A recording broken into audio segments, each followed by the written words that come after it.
Femtolaserska operacija sive mrene revolucionarna je metoda operacije sive mrene koju od siječnja 2020. godine radimo u Poliklinici Bilić Vision. Prvi smo u Hrvatskoj regiji uveli femtolasersku operaciju sive mrene ili katarakte, precizniju i napredniju metodu operacije od dosadašnje ultrazvučne. Nakon 50. godine života, zbog starenja očne leće, slabiji vid na oštrina, a vaš vid postaje mutan i maglovit. Moguća je i u ovoj dobi pojava sive mrene ili katarakte. U dobi između 55. i 65. godine 40% ljudi već ima neki oblik sive mrene, a nakon 65. godine života čak do 90% ljudi ima neki stadij mrene.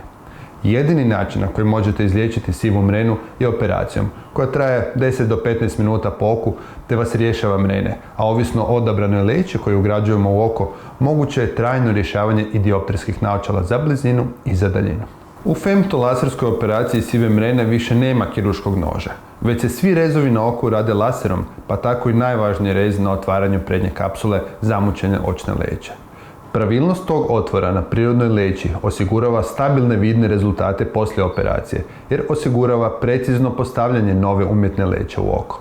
Laser također omekšava sivu mrenu, te usitnjuje na manje mekše komade koje je kirurgu lakše ukloniti, prije nego što zamućenu leću zamijeni novom, umjetnom lećom koja trajno omogućava pacijentu kvalitetan vid. Rezultat samog zahvata za pacijenta značajno je sigurniji. Laser prilikom laserske operacije katarakte koristi manje energije nego ultrazvuk, koji se do sada isključivo koristio kod operacije sive mrene, pa se tako smanjuju rizici poslije operativnog zamućenja rožnice i ubrzava se vrijeme oporavka.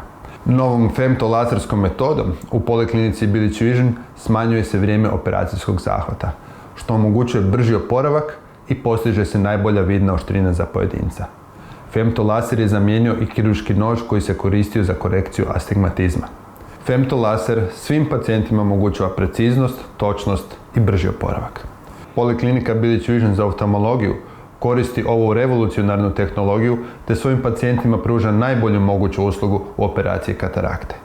Primjena nove revolucionarne metode ima brojne prednosti jer je zamijenila ljudsku ruku, postigla preciznost, a zbog manje energije lasera koje je potrebno unijeti za vrijeme zahvata, bolje štiti oko u odnosu na ultrazvučnu metodu. Samim tim, pacijentu se isporučuje najbolji mogući rezultat koji je moguće postići u današnje vrijeme.